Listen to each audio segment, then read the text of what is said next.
안녕하세요. 이 강의에 오신 것을 환영합니다. I am Kiyono with the ARP, and I would like to welcome you to our program this evening.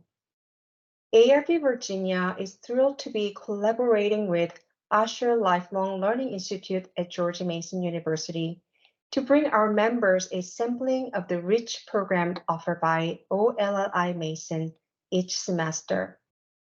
Greetings from the Osher Lifelong Learning Institute at George Mason University. Ollie Mason has been around for over 30 years, serving curious individuals who participate in lectures, clubs, trips, and special events, as well as volunteer opportunities such as teaching and service on committees.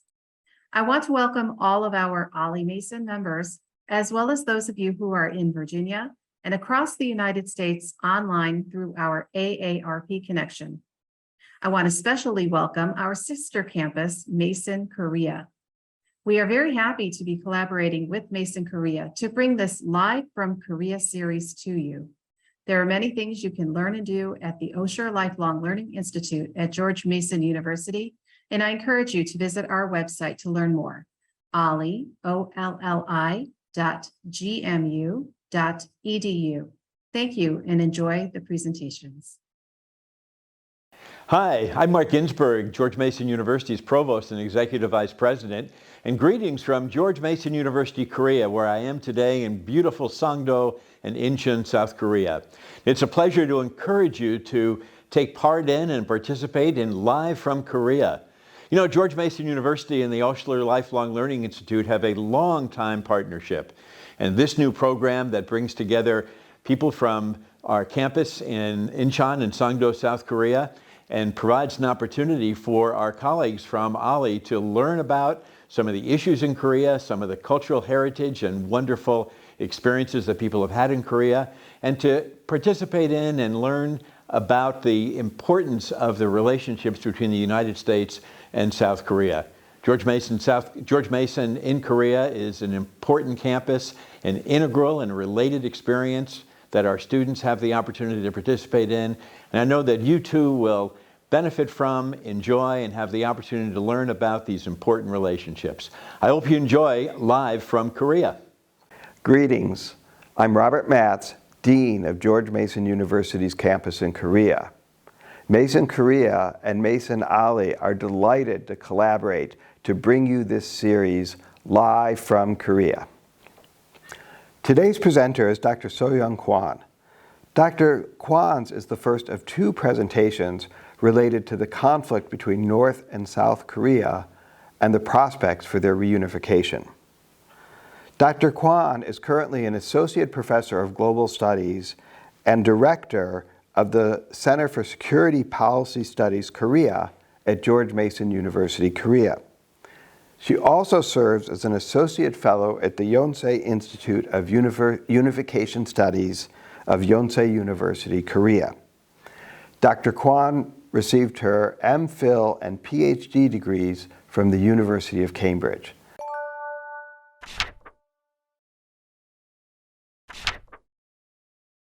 Let me tell you a little bit about Mason Korea. Students who apply directly to Mason Korea spend 3 years here and then a year at our Fairfax campus or one of our other Northern Virginia campuses. Students who go to George Mason in the US can also come to Mason Korea for study abroad for either a semester or a year. If you'd like to learn more about Mason Korea, including opportunities for students to study here or possibilities for supporting scholarships for Mason Korea students, please go to our website at www.masonkorea.gmu.edu. That's www.masonkorea, all one word, .gmu.edu. And now, on to our presentation. Please join me in welcoming Dr. Kwon.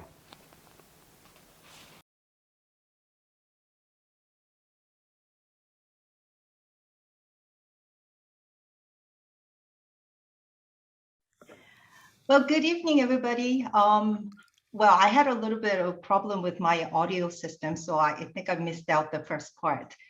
Well, let me share my screen for now so that you could follow my lecture on inter-Korea relations and North Korea today.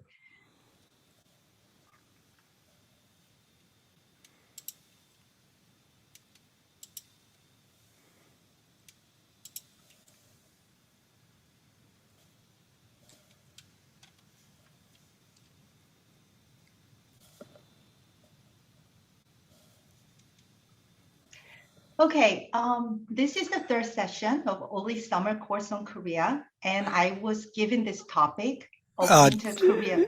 Excuse me, Dr. Kwon, I think we may have lost your PowerPoint? PowerPoint. Yeah, I don't see you share. Okay, there it is. Thank you. Okay, so this is the topic that I'm supposed to cover today, the inter-Korea relations.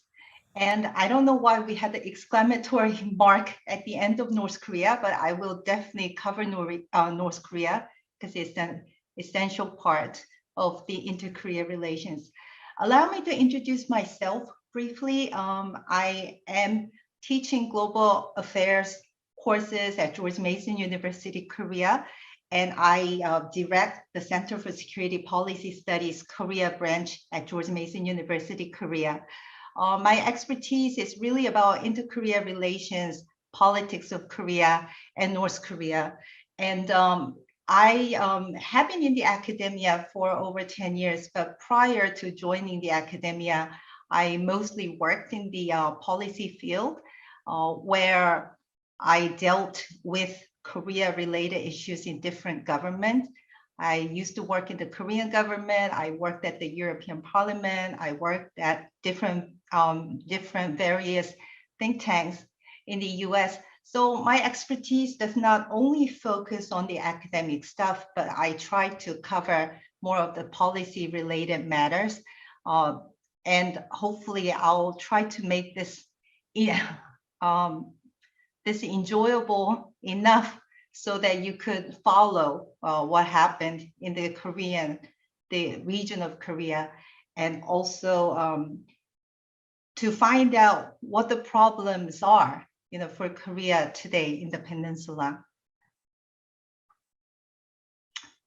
Well, I taught a summer course for graduate students at George Mason University, and then I could actually lay down some important questions that need to be addressed in order for us to understand basically where the Korean Peninsula is and what are the major issues. So here are some of the questions that you could also find in the brochure. These questions are, why can't two Koreas find peace and reconciliation for over 70 years? We're coming to 80 years now. And since the Korea was divided, why is it so difficult for them to really find peace and unification? I don't want to deal too much with the unification issues today, but I would rather want to talk about finding peace, like peace initiatives between the two Koreas. Also, that relates to the question of North Korea. How did North Korea avoid the domino-like collapse of communism of 1989 and 1991?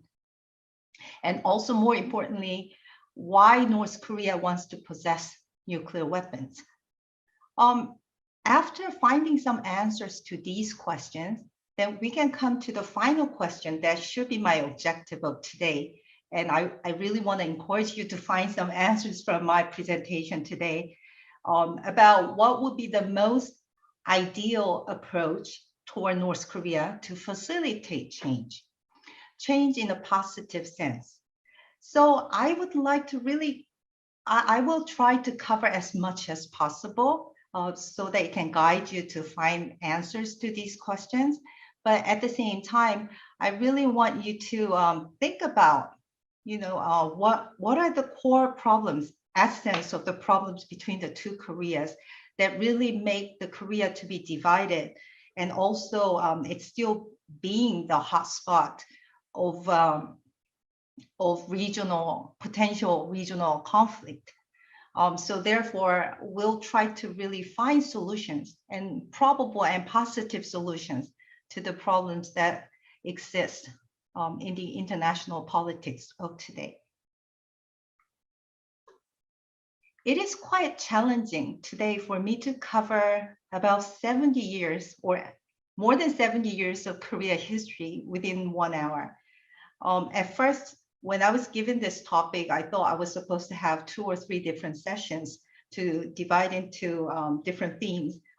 When I realized that I only have 1 hour to cover the whole history of 2 Koreas, I really thought that maybe I should be very abstract with the significant events that will help you to find the answers to these questions. So what I would like to do is, rather than going through a detailed information of the history, I will touch on significant events that existed so that it will be more like a narrative with which I will tell you the story about the 2 Koreas, through which you can sort of like come along finding what happened to the 2 Koreas to come to the current status. Let me start with the very first topic, which is the geographical location of Korea. Basically, Korea is caged among big countries. So Korea has a nickname of a shrimp among the whales. It has been surrounded, and it still is surrounded by China. It shares a little bit of border with Russia. It has Japan, and we do have the US presence in the region. So basically, Korea has been geographically located among or surrounded by great powers, and it's geopolitically important to these great powers because of not only because of the location, but because of the importance in terms of the security strategy. So therefore, Korea has been always either invaded, annexed, traded, and divided by the outsiders. And that's where we are. Like Korea is divided into the North and South. And it was not divided before. And the starting point basically was when Japan was getting very strong in the early 1900s. Japan was the first country among the Northeast and East Asian countries to modernize, and it was one of the victors in the World War I. It was like great power in the international relations around that time. And with the endorsement of the United States, and probably traded off. And Japan won the Sino-Japanese War, Sino-Russian War. So during the time, Japan became such a strong country. And as Japan became a strong country, it actually colonized Korea in 1910 with the excuse of making it a protectorate of Japan. But this sort of the historical event up to 1948 really is about the Korea's time under Japanese colonization. And this is really a starting point for the division of Korea. Now, the Protectorate Treaty of 1905 made South Korea and North Korea as one Korea to be under Japanese colonial government. And that really encouraged nationalism to rise in Korea. So the independence movement was taking place, and it was coming in 2 different forms. There were leftist, so-called leftist wing, communist movement taking place in a form of liberation of Korea. And there were nationalist movement in Korea that was actually taking form in a way of independence movement.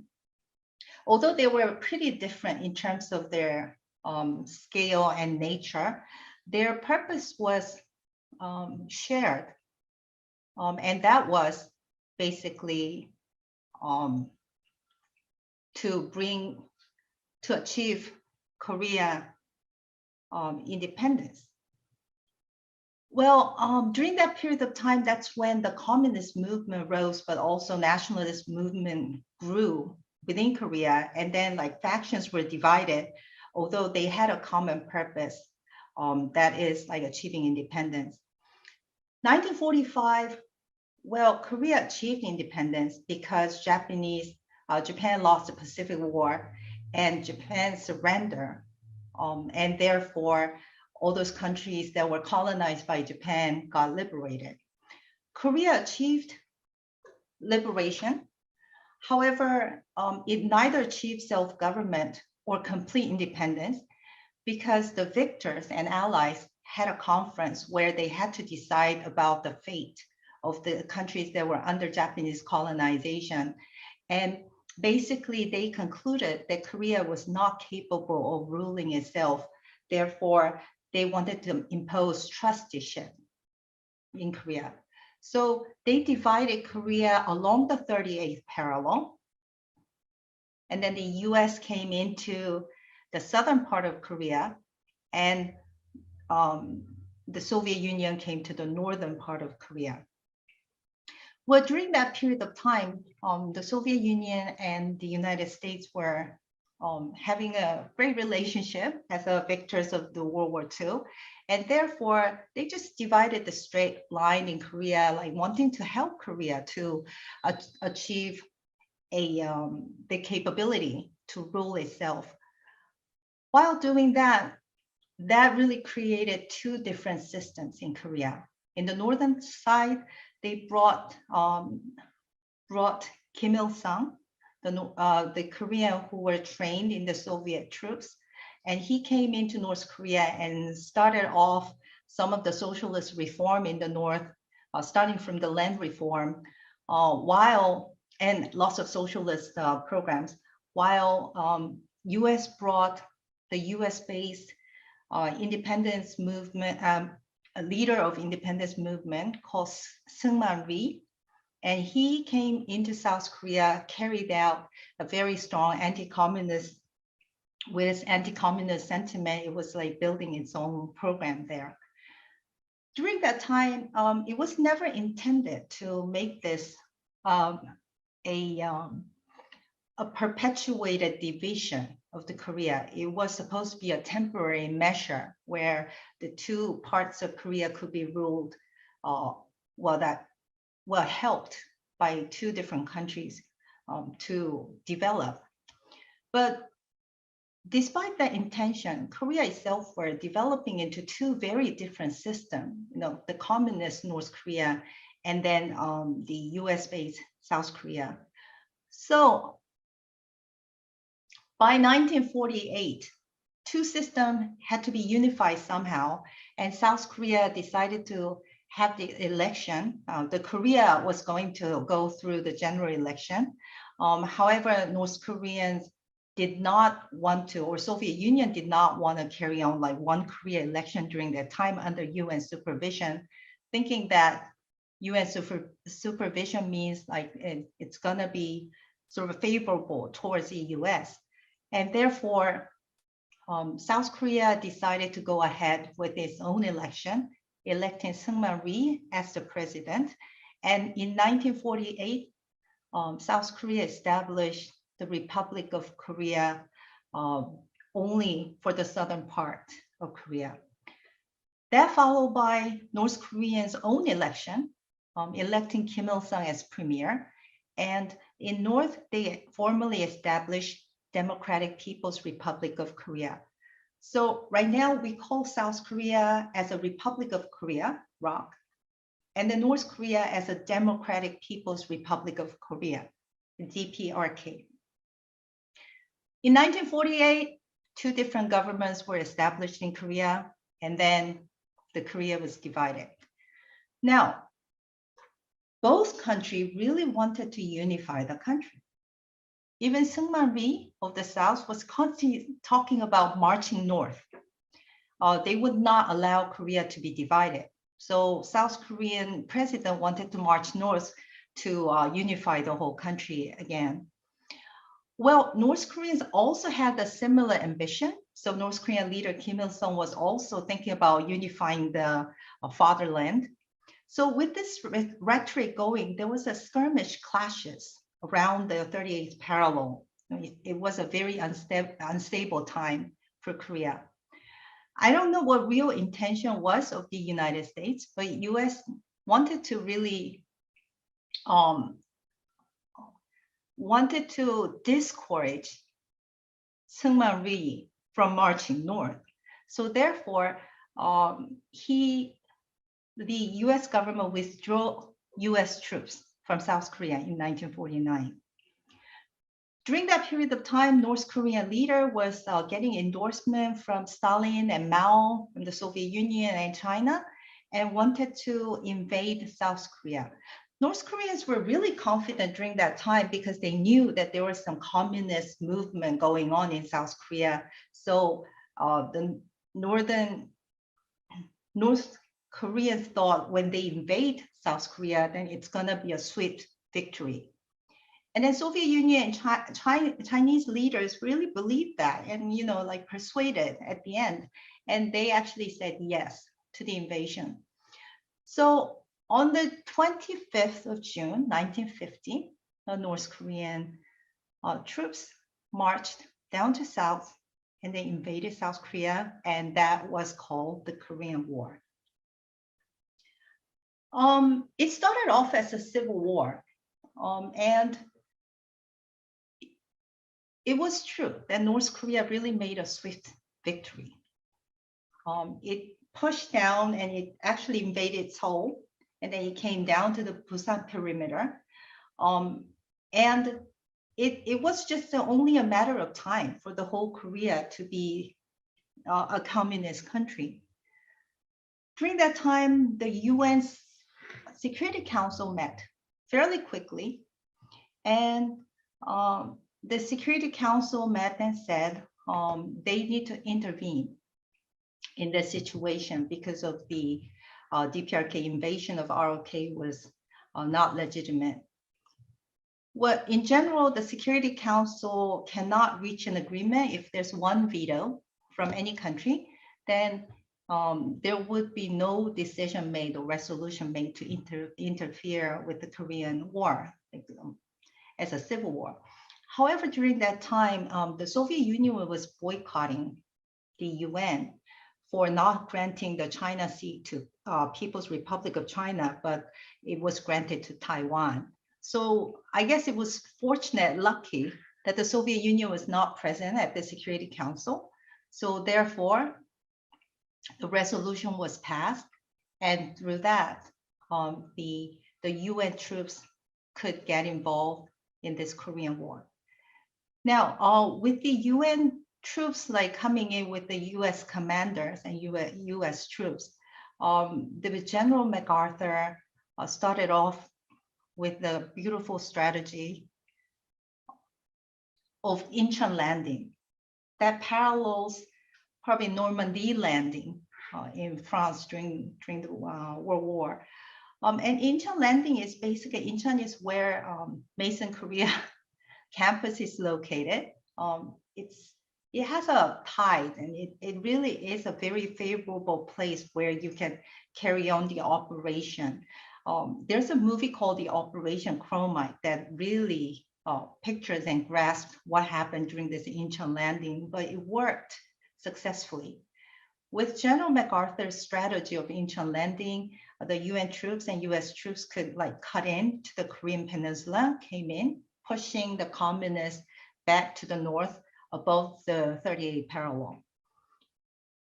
And Seoul restoration happened. So they retrieved Seoul, and actually UN and US troops and South Korean troops were was winning the war, pushing back the communists towards the 38th parallel.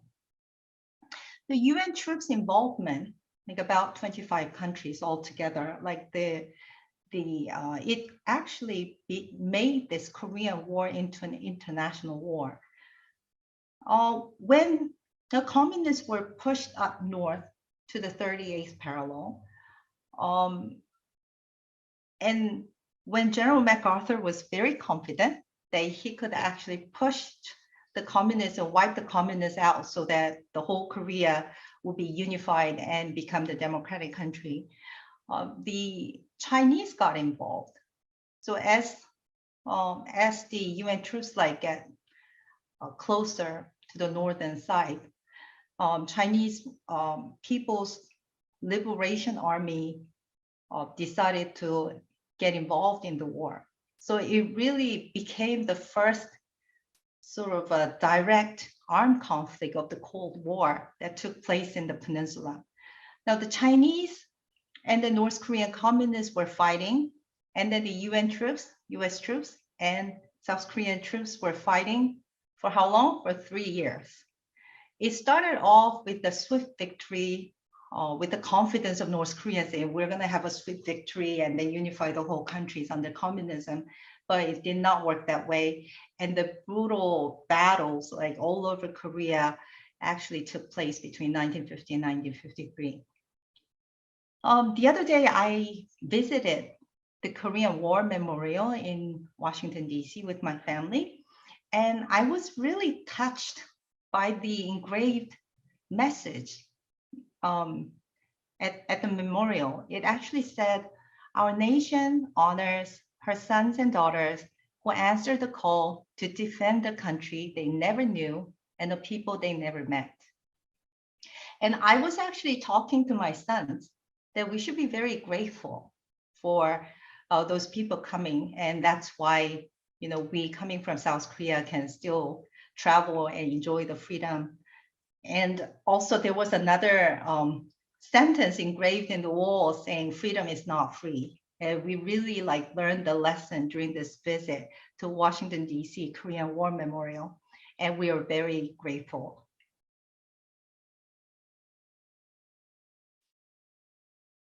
Well, the Korean War ended in 1953, but it was not a complete ending. It was not the end of war declaration that they came up with, but it was more of an armistice. They wanted to cease fire. So during that period of time, they signed the documentation, like the armistice of 1953, and it was signed by the North Korea representative, Chinese representative, and the UN command, basically US Army Commander-in-Chief signing this, the armistice.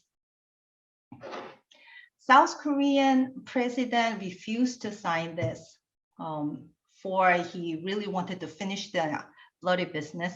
So South Koreans were never part of this armistice agreement. So what this means is the Korean War ended in 1953 with the armistice that was never transformed into a peace treaty. So the Korean Peninsula is still technically at war.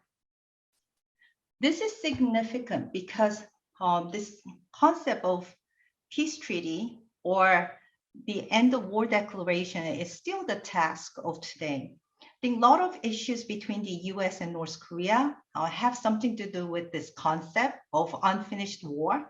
And therefore, we can guess that in the psychology of North Korea, in many sense, is that they wanted to deal with United States rather than the South Korea to finish the act of aggression, to be able to sign the peace treaty so that they can find perpetual peace and viable peace in the region. So for that matter, I think this 1953 armistice agreement was a political fix at that time, but we never thought that this will perpetuate the division of Korea for such a long time. Now, this is a sort of a history up to the Korean War, where the division got perpetuated. Now, I would like to move into the two Koreas, how two Koreas developed after the war. Basically, South Korea and North Korea had to go through post-war reconstruction because the countries were devastated. It was destroyed. There were so many casualties, and there are lots of work to be done to rebuild the country. Rebuilding the country took form not only economically, but at first politically, in order to consolidate consolidate the leadership and unify the country. I have this title as I was going through the history of Korea. I just realized that South Korea and North Korea post-war reconstruction process were similar, although their systems were completely different. Maybe it's the Korean thing, that there are sort of a similar characteristics and traits that they made their post-reconstruction look a bit similar in terms of how they deal with the issues. So I'm going to actually compare and contrast that very briefly. First of all, North Korea leader Kim Il-sung survived as the leader. He had to find scapegoat to blame for the loss of war.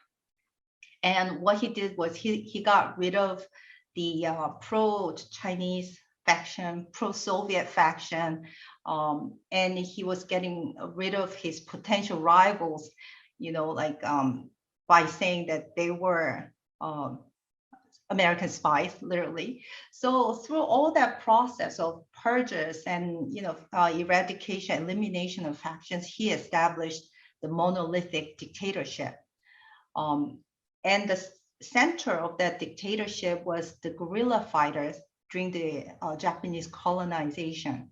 Kim Il-sung was a part of that guerrilla fighters group, the domestic groups who fought for the national independence.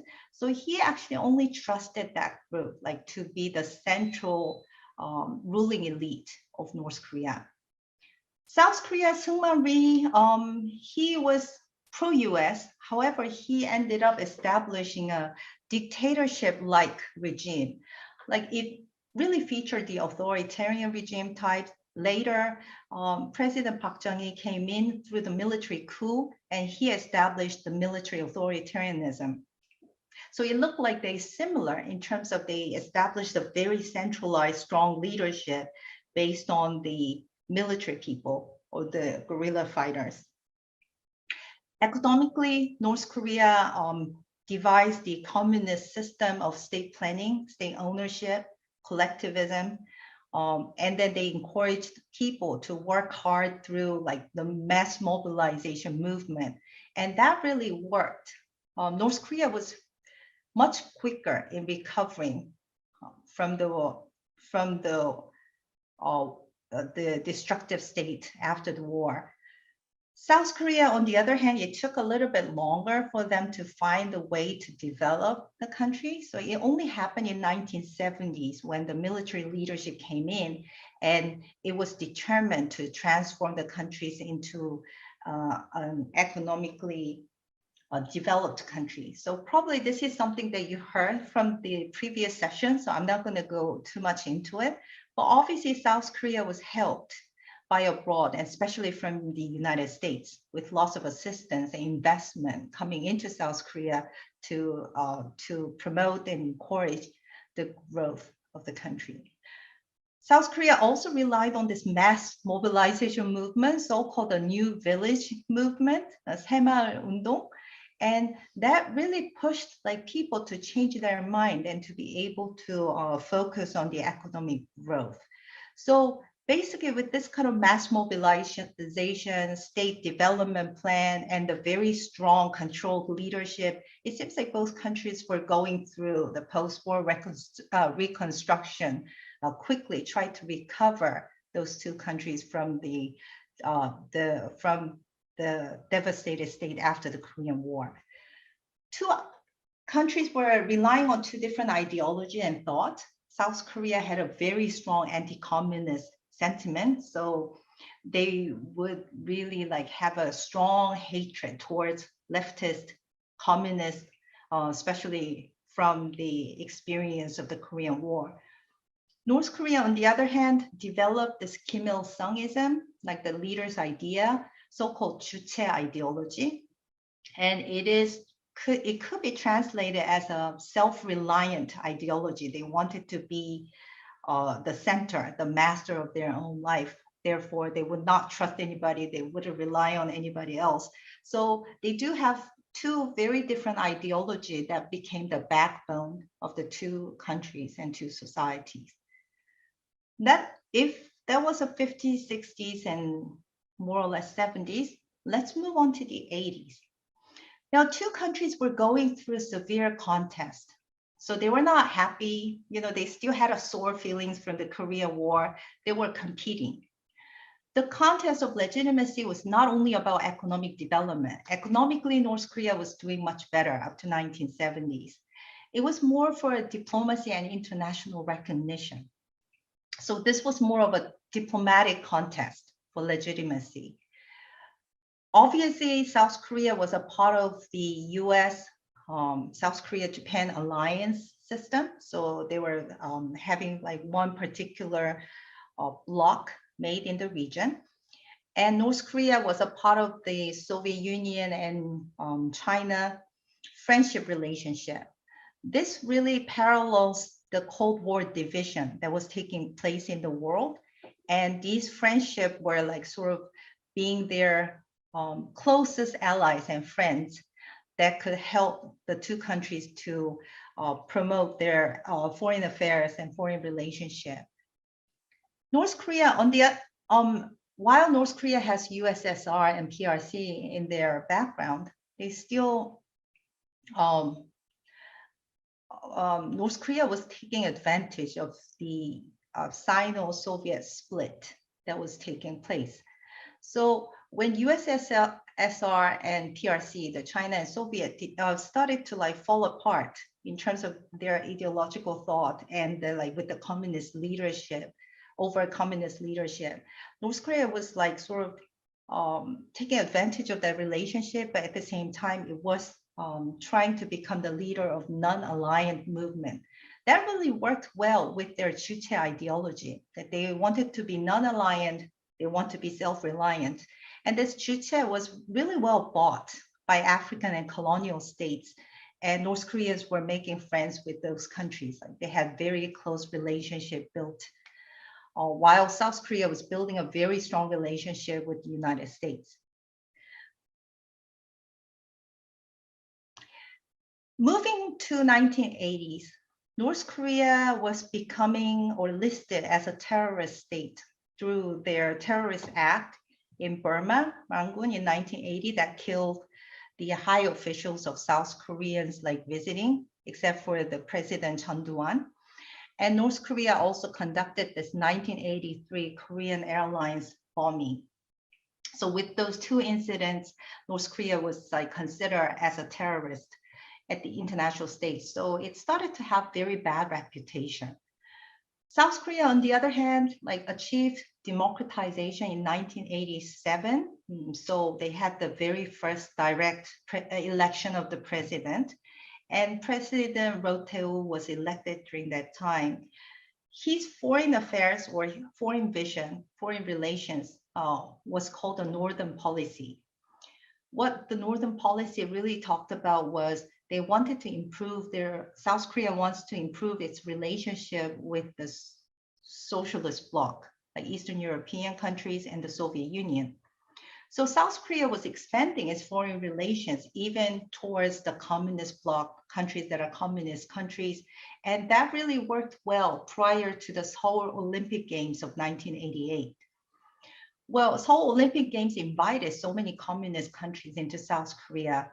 And that really showcased South Korea in the world stage as the most developed and then friendly nations, but also this like transformed the world order, let's say, because it really served as a catalyst to bring peace in the world, but also sort of induce the collapse of the socialist bloc in the Eastern European countries and later in the Soviet Union.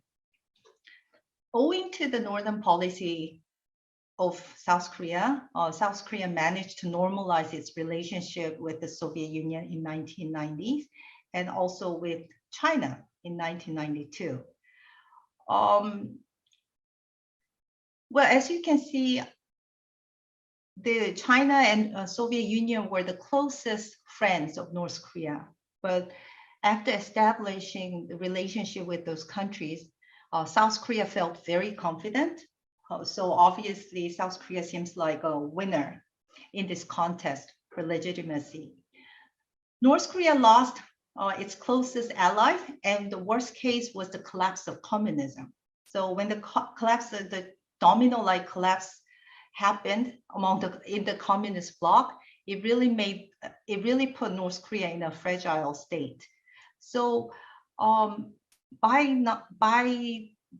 the early 1990s, we can conclude that South Korea clearly won the contest for legitimacy, and North Korea was like really put in a very difficult state where it has to deal with different types of crisis management. In 1991, with the confidence of South Korea thinking that it's actually winning in the diplomatic stage and with international recognition, South Korea made concession to have the joint admission to the UN. So South Korea and North Korea were invited and joined UN membership together as two countries in 1991. And that was actually seen as a sign of confidence of South Korea, like allowing North Korea to come in and have the joint membership in the United Nations.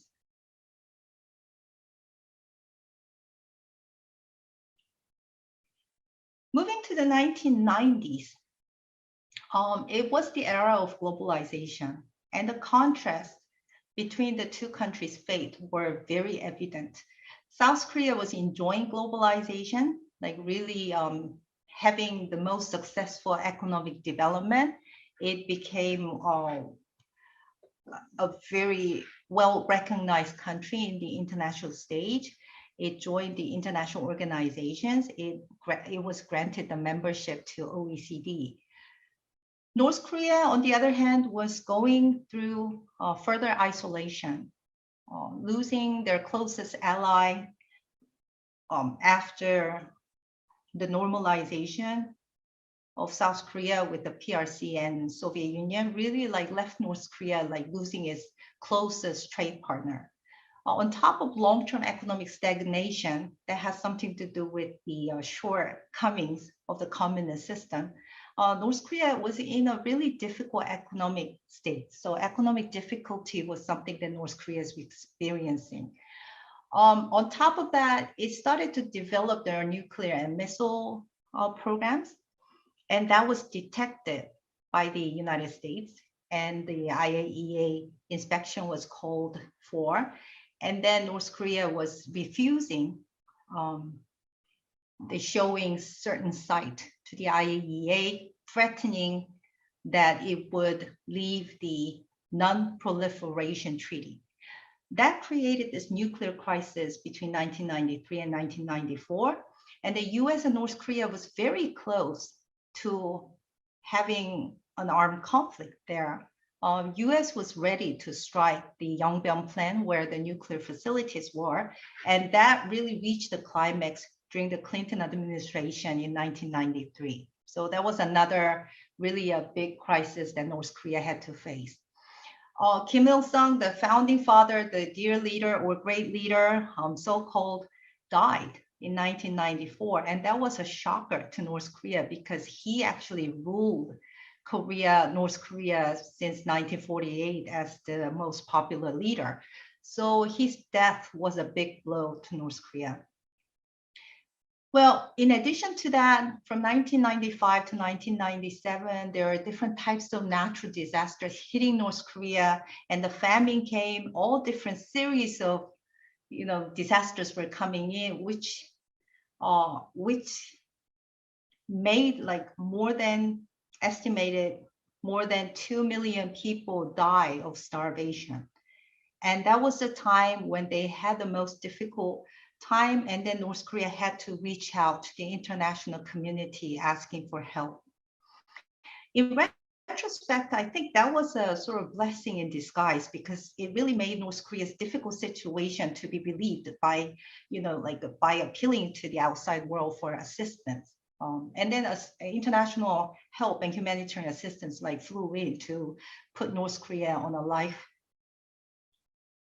lifeline. That really made North Korea to be very resilient. They call this period Arduous March. They wanted to like win this with the communist ideals and ideology. And through that type of crisis management, by 1997, they had a new leader coming in who's the son of Kim Il-sung.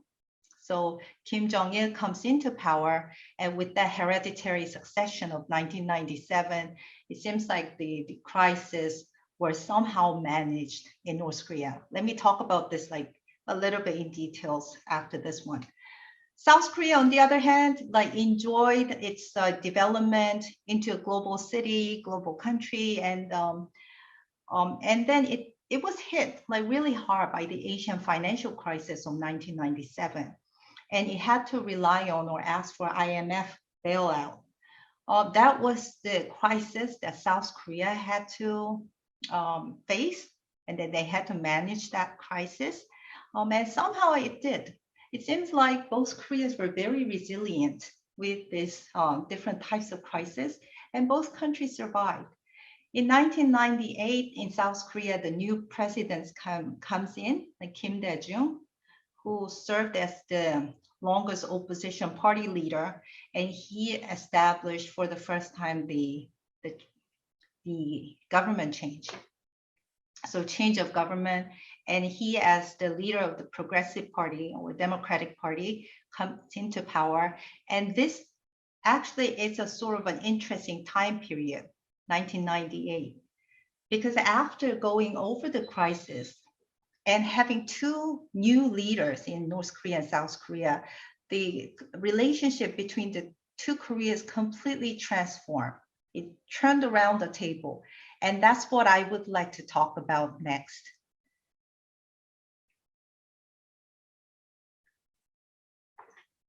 Well, what I talked about was crisis management and resilience of Korea. North Korea survived, and not that many people believed the North Korean regime would survive, especially after the collapse of communism, collapse of the Soviet Union. They never thought that North Korea, as such an isolated small country, can survive long. Well, surprise, surprise, it's still surviving. It's still there.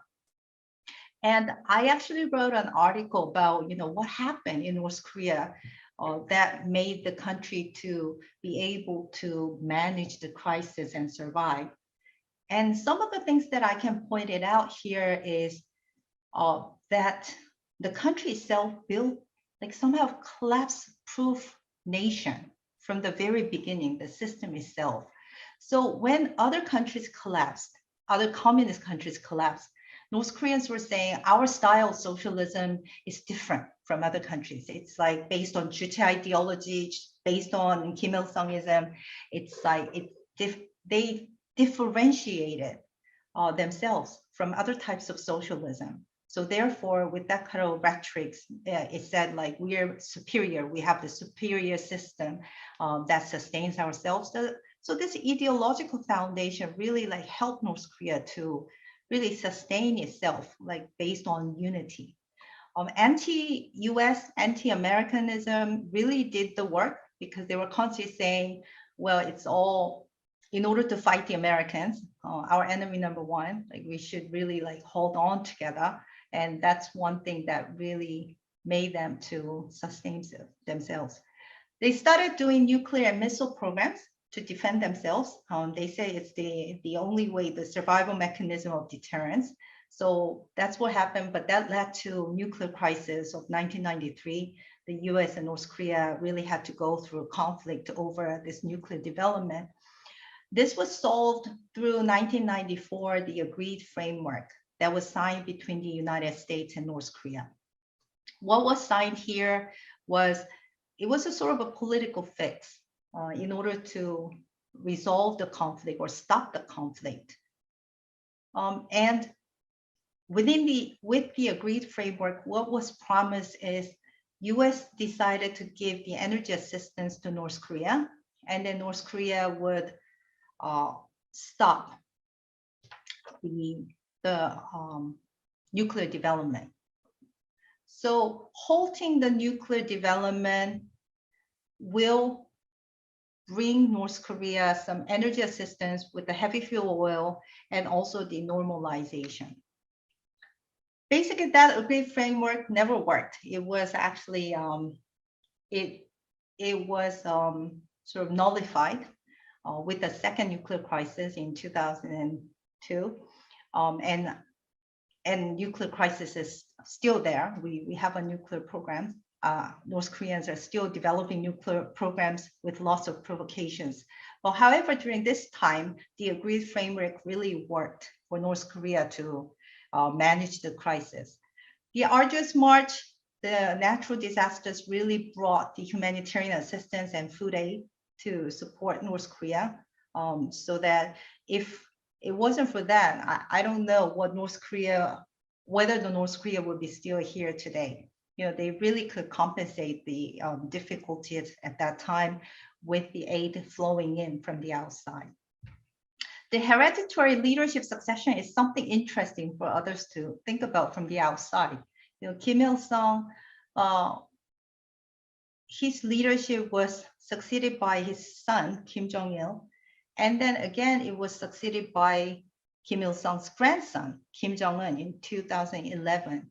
So it really looks like the three generation of hereditary succession. It's like really something that's unusual, even for a communist state.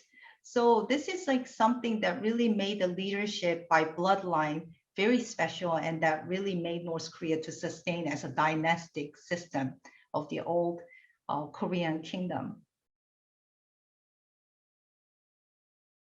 Coming to inter-Korea relations. So far, I have really outlined the historical development of the two Koreas. And then we can see lots of like sore, thorny relationship that South and North Korea had like through a very severe, fierce competition between the two. Kim Dae-jung comes into power in 1998, and he studied the German unification case. And he concluded that South Korea is not West Germany, North Korea is not East Germany. When Germany was doing much better than South and North Korea, they were still struggling with unification issues. Like integration was not that easy. So Kim Dae-jung concluded that Korea would not be able to achieve unification and still go through integration successfully. So therefore, Kim Dae-jung decided to have this like very gradual process of making the inter-Korea relations to a different level. So basically engaging North Korea and helping North Korea to develop. And through that process, exchange and cooperation, then maybe two Koreas can develop and then slowly and gradually achieve integration and unification. So we call that the sunshine policy. So Kim Dae-jung came up with the sunshine policy in order to engage North Korea and to be able to like find ways to cooperate. Now, this was something new because it was never attempted before in the previous government. So sunshine policy was a really like a new sort of new era for inter-Korea relations.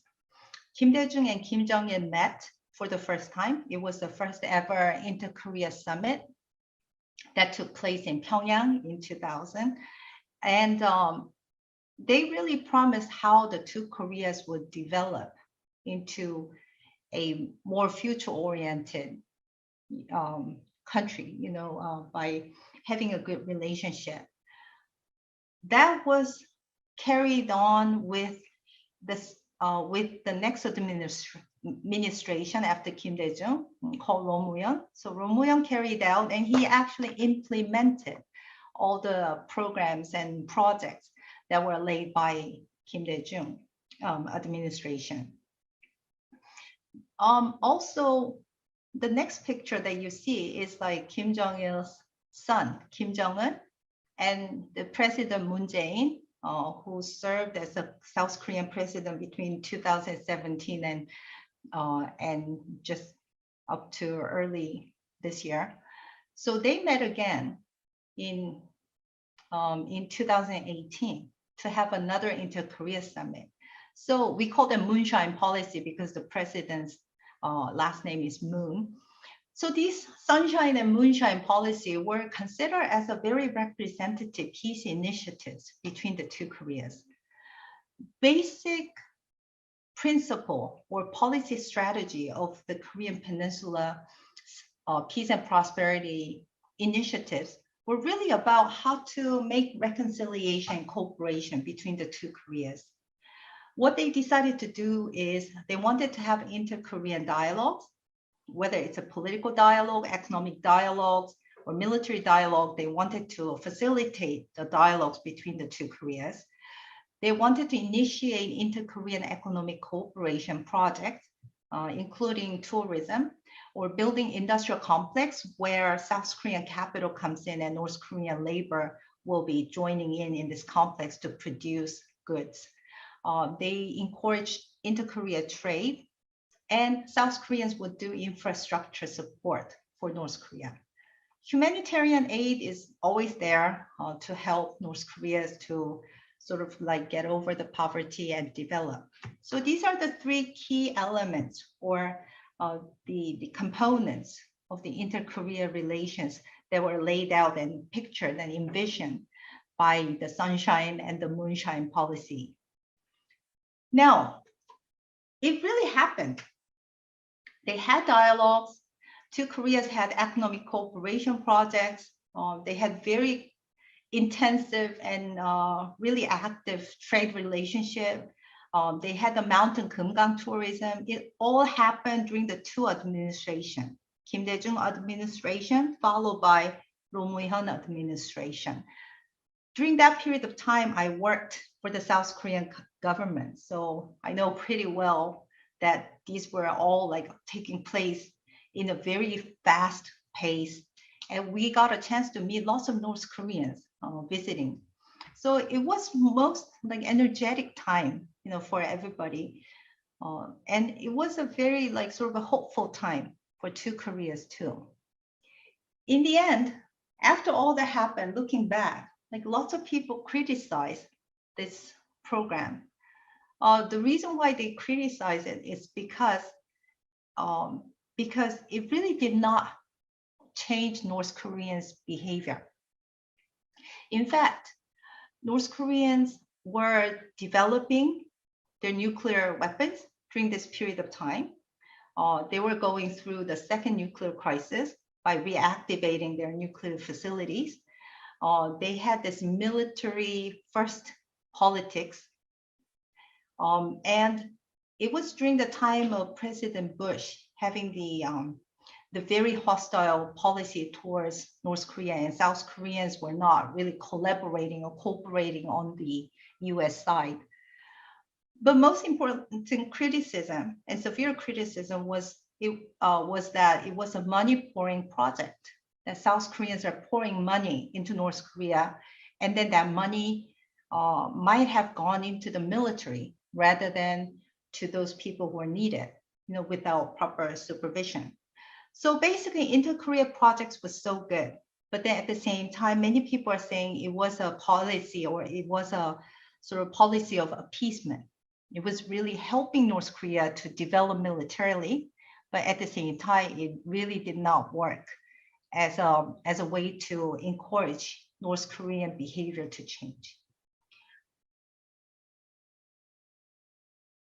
After Roh Moo-hyun administration, we had conservative government that came in. It's by Lee Myung-bak, the businessman, and Park Geun-hye, the first ever female president in Korea. Those two administrations were conservative administrations. And when we have conservative administrations, we tend to have a different approach towards North Korea. So here comes the Korean, South Korean politics getting involved or affecting closely of the inter-Korea relations. For instance, I'm just like laying out what happens like during different periods of time. The Kim Dae-jung, Roh Moo-hyun, and Moon Jae-in administrations were from the Progressive Party. And this progressive party tends to favor engagement with North Korea. They wanted to have independent policy between the two Koreas without external intervention. So it could not coordinate very well with Japan nor with the United States. And it really focused very much on the two Koreas without much coordination with the international community. Kim Dae-jung sunshine policy was so-called the reconciliation cooperation policy, followed by Roh Moo-hyun's policy of peace and prosperity. And then it came again in 2017 after 10 years of Conservative Party by Moon Jae-in, who came up with the peace first policy, so-called the peace initiatives.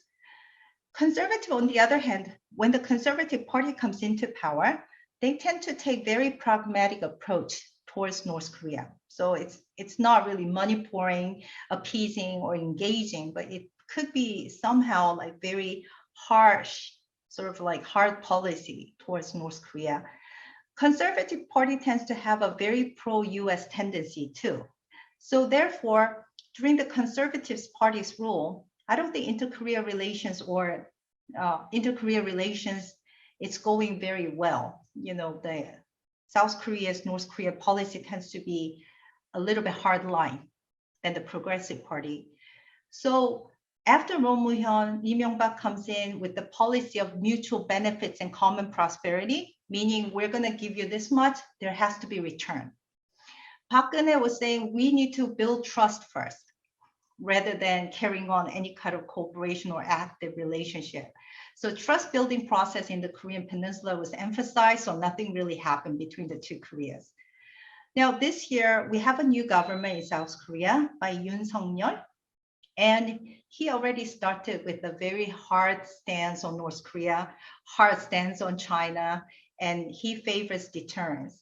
So I don't know, provocations is still taking place from North Korea, but I don't think South Koreans are willing to engage or appease North Korea at this period of time. And South Korea wants to coordinate very well closely with the United States, with a strong US-Korea alliance, but with the Quad. So we have to wait and see how inter-Korea relations is unfolding in the years to come. The next, I quickly want to show you the data to show you how it fluctuates over time. Like for instance, when we look at the dialogues that took place here, the red is when we had the conservative government, yellow is when we had the progressive government. So as you can see, when we had the progressive government, like earlier on, we had like very active dialogues going. During the conservative government, we had some talks, but more in the economic arena, not the political or military ones. During Moon Jae-in period of time, we had very active dialogues in 2018, and that's it. Like it was hit by the COVID, but also when the United States and North Korea denuclearization talk got derailed, North Korea cut off its relationship with South Korea too. So Trump and Kim Jong-un met, but nothing came out of it. Actually, they failed to reach an agreement, and that really killed the inter-Korea relations too. That killed the peace initiatives of Moon Jae-in administration as well. So you can see that closely here. Inter-Korea trade, also you can see that nothing really happened after 2017, and it really fluctuated. Inter-Korean cooperation projects as well, like it had a peak in 2007, but then it really decreased over time, and nothing happened like during the pandemic. Humanitarian assistance as well, it actually reached the height, and then during the conservative years, it just like decreased so drastically, so nothing really happened. So Korea today, North Koreans are still going through provocation. Hanoi summit between Trump and Kim Jong-un failed. After that, COVID-19 hit and North Korea went through a self-imposed closure of the border. And I guess nothing much happened in the international stage. Inter-Korea relations derailed after the failed of US DPRK summit. There has been the change of leadership. So now we have the President Biden in the US and President Yoon in South Korea. So we have to wait and see how that change of leadership dynamic works against or towards North Korea. Although the US ROK alliance is going strong, South Korea is interested in joining Indo-Pacific strategy, so-called the Quad, the security mechanism. At the same time, there's a rising US-China competition that makes the whole region very unstable at this point of time. And I think US, Russia, North Korea, that cooperation mechanism, and US, Japan, South Korea mechanism of 1960s and 70s during the Cold War is coming back to the region. It seems like the region is like seeing again the dynamics we saw during the Cold War era, and that like division, let's say competition, seems to be coming back. And well, North Korea still continue to fire missiles, test missiles, and they're talking about the next nuclear test. Apparently, North Korea claims that it's a nuclear state now. They have the nuclear capability. They're concentrating on the missile development so that they have enough delivery system so that they can use or finalize or complete the nuclear weapons to be delivered to other parts of the world through the intercontinental ballistic missiles.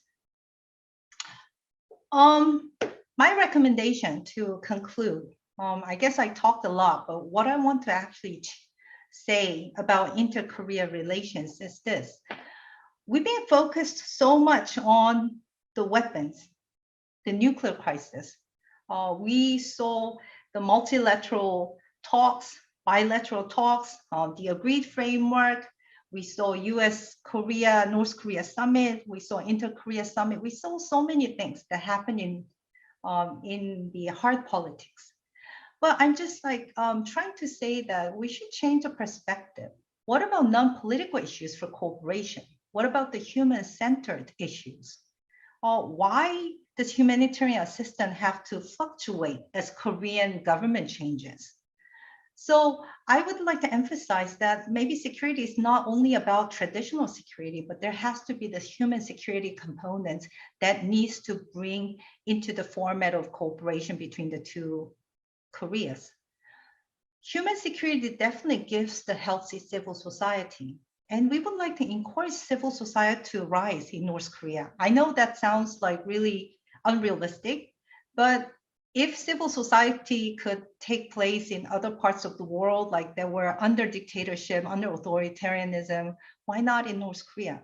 So what we want is not regime change in North Korea, but changing regime. And that change may not come from the elite level, but it could come from the society. So in order for that, I mean, the public diplomacy, giving information, making the people, empower the North Korean people to be able to really see how they can facilitate, they can be the agent of change of the North Korean regime is very important. Second thing is whenever the progressive government comes in to appease North Korea, to engage North Korea, then they tend to stop talking about the critical issues, such as human rights or nuclear proliferation. I mean, there could be good components of engaging. Engagement, there's nothing wrong with that, but then still it has to be very critical engagement where you should be able to talk about things that needs to be changed. That's a denuclearization and human rights. Finally, security is not for negotiation or politicization. So in terms of security, I mean, there has to be some kind of trust-based sustainable relationship. There has to be good balance between inter-Korea cooperation and international cooperation. And I think that element was missing a lot in the Korean Peninsula in terms of inter-Korea relations. Policy options, I'm sure there can be many policy options, but implementation is more important. And in order for things to be implemented well, there has to be consistency, credibility, And also, there has to be a good cooperation among the actors that are involved that are somehow thought as a stakeholder in order to end this conflict and instability and the risk and threat to the peace in the Korean Peninsula, so that it could really like continue as a healthy relationship and to be able to find viable and sustainable peace in the region. And I think for that, we have a lot of food for thought today, especially for the question I laid out in the beginning. And I want you to think about the final question. What would be the most ideal approach toward North Korea to facilitate change? And I think that question really is not only for Korea to think about, but those people who are involved and who love Korea and who can influence the public opinion and decision making should also search and think through so that we can find the most ideal solution to the problem. With this note, I think I'm going to close my lecture today, and thank you so much for your attention. Okay, thank you, Dr. Kwon. There are a number of items in the Q&A. First one, what was the United States contribution of humanitarian aid during the Arduous period? Yes, well, I do see some of the questions here. Thank you very much, Mike. Okay, US contribution to humanitarian aid. Usually humanitarian aid during this time had to come through an international organization, the World Food Program. The reason why is because they have a good supervision system. Because we tend to think that when there's a humanitarian aid coming in, then there has to be the supervision and also the sort of like follow up in terms of where that is going. So it was actually made that it should not be the direct contribution to North Korea from country to country, but it should come through international organization. And I think US has contributed much, like through World Food Program, to come to North Korea. The only countries that have not violated that sort of unspoken or like the generally agreed framework was China and South Korea.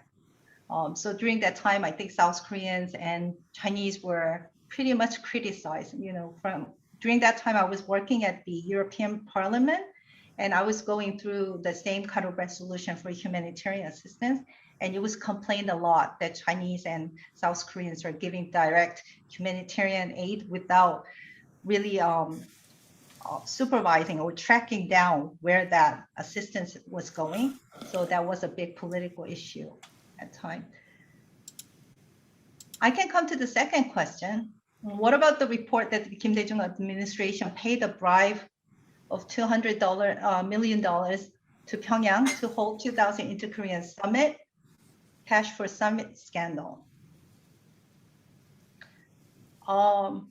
I heard about that too. I mean, it's NCND, obviously, but there were a lot of reports coming, especially from the political opposition, that it really was a paid off event, the Inter-Korean Summit. And I don't know whether it's the truth or not, because it has not been like confirmed by the Kim Dae-jung government, but it seems like there had to be some payment going to Pyongyang to make sure that that was happening.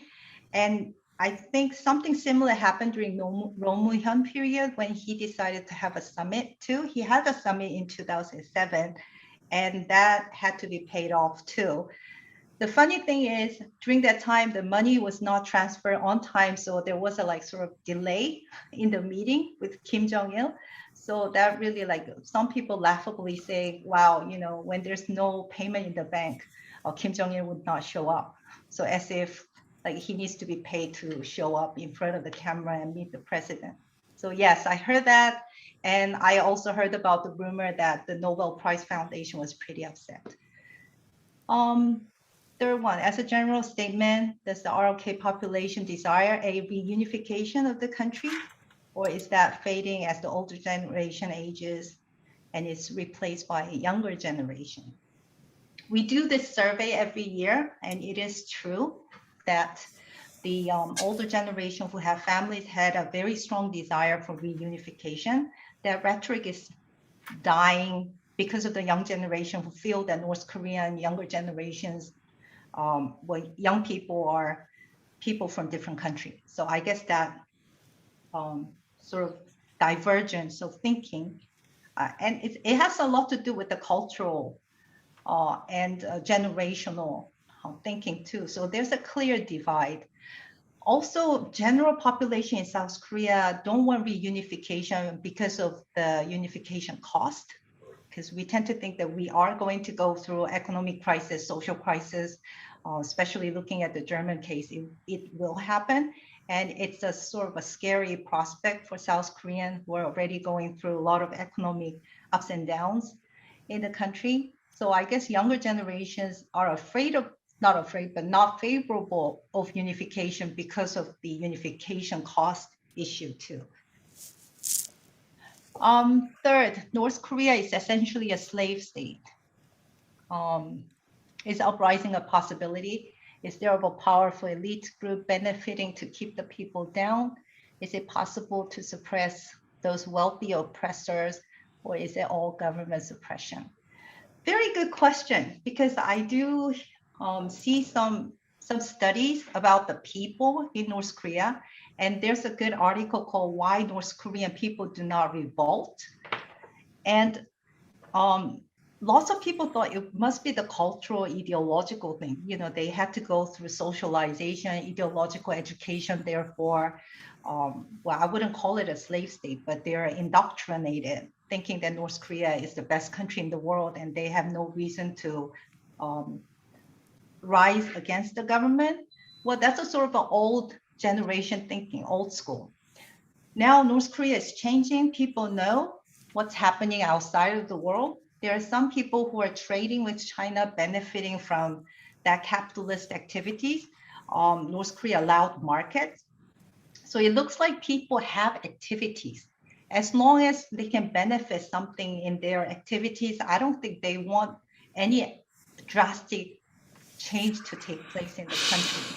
And for that reason, I think to a certain extent, they're not revolting, uprising because it's a slave state, but they're not uprising because they probably don't have credible exit option, or maybe because they find ways to survive under that regime without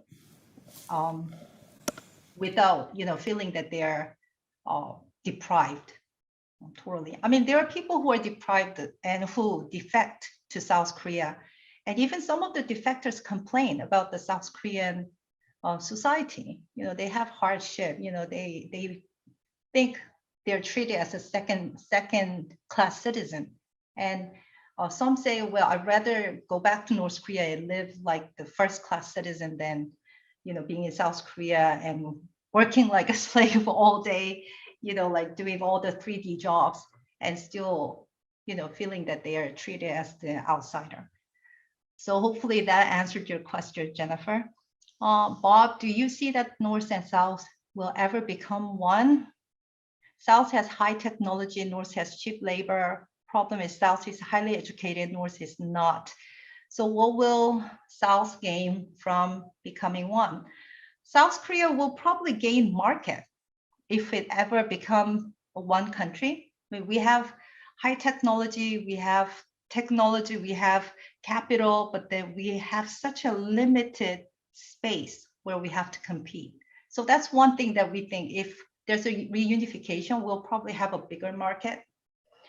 Maybe it will give us more opportunity to be connected to outside of South Korea, railway, pipeline, all the way to Siberia to Europe. Right now, if you look at the picture of Korea, especially at night, when North Korean electricity is out, South Korea looked like an island. So it totally looks like it's disconnected from the continent. And that really means that our market for activities is limited. So that will be something that South can gain.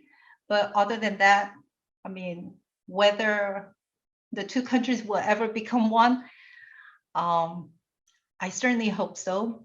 but it doesn't seem like it's likely, especially when North Korea is playing with their nuclear and missile toys. Okay, can China play a part in finding a solution? Of course, they have their own human rights violations to contend with. Right, China has its own problems, but China would not want North Korea to disappear. That's for sure. China would not want North Korea to go through regime collapse and then have the US troops like near their border. That's one devastating sort of prospect. And China tried to find a solution for the North Korean nuclear problem in 2003 by brokering the six-party talk.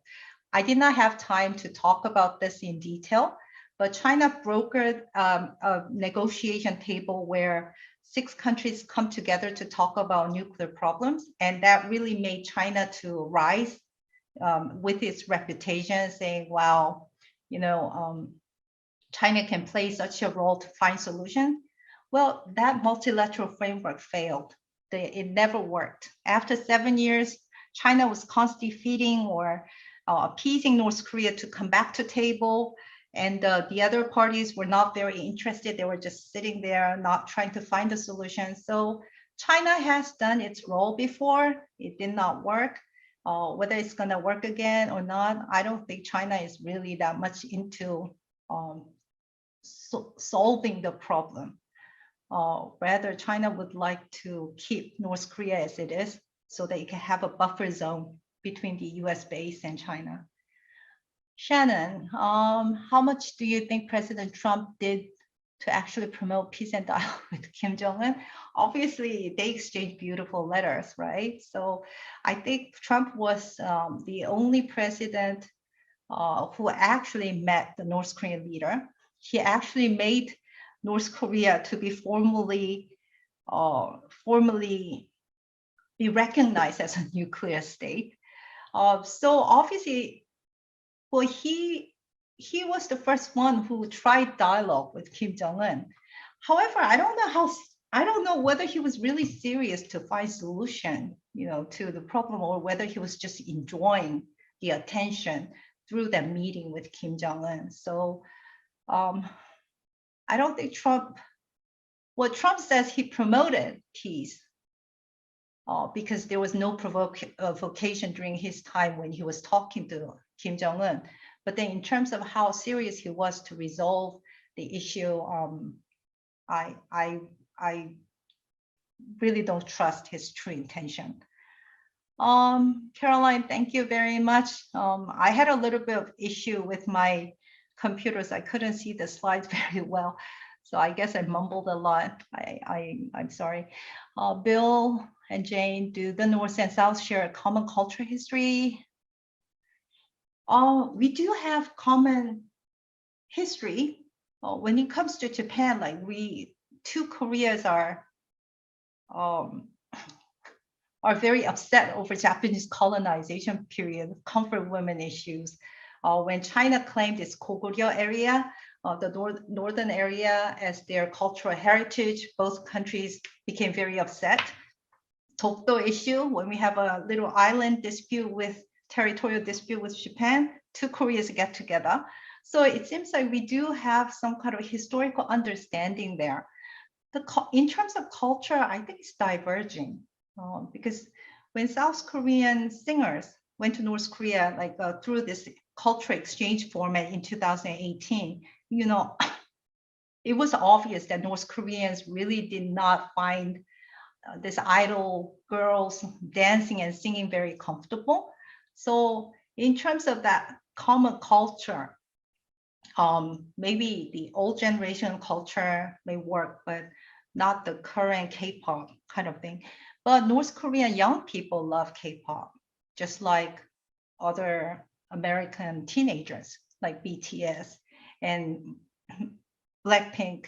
So it looks like, you know, the young generation cultures are, if there's a chance for their culture, they could have common understanding of the young culture. You know, I don't think it will be too difficult for them to integrate again culturally. or even exchanging the culture is a fun part of public diplomacy. North Korea recently admitted to having COVID case. How important was this admission? What are your thoughts on how the international community can assist? Well, I mean, I couldn't believe that they had no case of COVID before, and then suddenly they admitted that they were having COVID cases. What it really makes me think is like probably they were better at controlling COVID before because they went through self-lockdown of the border. But when this actually took place, and then when it was actually spreading very quickly and with the limited health facility, they were really struggling. And that's when they called out for help. It was exactly the same in 1995, when they had this like humanitarian crisis. They waited with their heart pride. I guess they have a great pride that they have to keep. That when things were escalated to a certain point where they could no longer control, they actually came to the international community asking for help. Definitely vaccination, the vaccines and the drug and treatment, medical facilities are needed. And I think that's something that international community can help. South Korean government offered. I don't think they want to take it out of pride. So I guess like it's still there. Maybe the outsiders will do a better job than South Korean government. How does Kim Jong-un compare to his father and grandfather in the way he rules the country? Well, Kim Jong-un was pretty different and sensational in the beginning because he looked very much like Kim Il-sung, his grandfather. And Kim Il-sung was very popular, among the people in the beginning. He was doing the site visits. He was very personal. He engaged a lot with the people. He really wanted to help, truly like felt for the country. And because of that, I guess Kim Jong-un had a very good reputation in the beginning. After a while, Kim Jong-un again surprised us by having this active diplomatic activities and foreign relations. He would travel outside of the country to meet in Hanoi, in Singapore, to meet Trump. He would bring his wife to the public. That never happened during the Kim Jong-il era. So I think Kim Jong-un is different from Kim Jong-il, but probably similar to his grandfather, but also he was very young leader. So he had his like sort of a young people's mind who was educated in the Western countries. So he was sort of like out of the box to a certain extent. So he did not look like a typical North Korean leader who were trained and educated and prepared for succession for a long time in the domestic scene. Also, there were brutal sides of Kim Jong-un, like killing his uncle, his stepbrothers. So during his power consolidation process. So there are a lot of mixed evaluation of Kim Jong-un. Well, Trump really complimented on Kim Jong-un. So maybe Trump knows more than I do about Kim Jong-un himself, about Kim Jong-un's personality and characteristic. I do have a few more questions. I really would like to address them. As time passes, fewer and fewer people who migrated from North Korea to South Korea are alive. That's true. Is there a corresponding reduction in the support for a reunification? Oh, okay. Well, we still have this separated family reunion center that was built in 2003. So we really tried hard for the separated families to meet and exchange letters and to be able to connect each other. So that effort was there. Well, it is true that the number of people who are wanting to find the family or who have families in the North or in the South has drastically reduced. And also we haven't had that like very active separated family reunion activities in recent years. And then like since the COVID, like it just stopped. So it is a big support for unification efforts. Exchange, people contact and exchange among the people is a very important part of unification. And Noah, you have to come to the next session. I mean, now Dr. Roland Wilson will come and talk about conflict analysis and resolution, and he will probably talk about the importance of people-to-people exchange. So in that, from that perspective, you know, it's really sad that the number of people who have families in the North is decreasing. However, I hear a lot of defectors like finding families in South Korea. When they come to South Korea, they have families here and there to get support.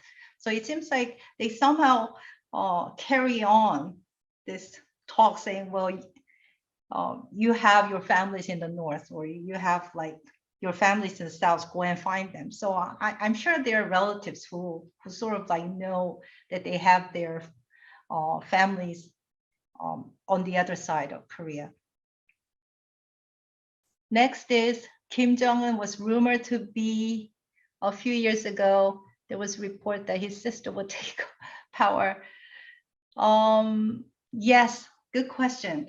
Yes, there was a rumor that Kim Jong-un died because he did not appear in public scene for a long time. And then he appeared, apparently it looks like he has gone through some kind of treatment, surgery. I don't know, he lost weight. So we really watch for his health. I mean, he's overweight, and then we think he's not well. Now, who's gonna take over? While he was gone, his sister was like acting, and she's the only like sort of a Paekdu line. We call it the bloodline is important, just like Harry Potter. Whether you're half-blooded or pure-blooded is important in North Korea. So his sister is a likely candidate to take over, but whether she will have full legitimacy and support from the other elite is a big question. Not because she's a woman, but because of her the period of time where she appeared in the public sphere, but also her experience, her relationship, and the preparation period for the leadership. I don't think she's ready to really become the queen of North Korea. However, there must be military elites, you know, power elites group, where there are people who can take over as a collective leadership. When Kim Jong-un dies, I'm sure it's not going to be his son or his daughter. They're too young. It's either his sister, or then there must be other power elite groups like who are likely to take over through different forms of collective leadership. However, we don't know who would be that person. His uncle Jang Song-taek had a pretty good power base. He appeared to be a very strong leader type who is likely to take over if something happens to Kim Jong-un. And he was asked by Kim Jong-il to take good care of my son. Then Kim Jong-un killed him as thinking that he could be the potential rising power. So basically at this point in time, we don't clearly see who will be number 2 to Kim Jong-un. At the same time, if he dies, we speculate that there might be some kind of factional struggle and fights among the ruling elite, and that's a possibility, and that might actually lead to the regime collapse. So that's one speculation that North Korean watchers have. Well, with this note, I think I have completed all the questions, and I can see that you had a lot of questions and a lot of interest. And I thank you very much for your time and your interest. And I really enjoyed having this talk. And I would like to be able to have a chance to meet you again soon.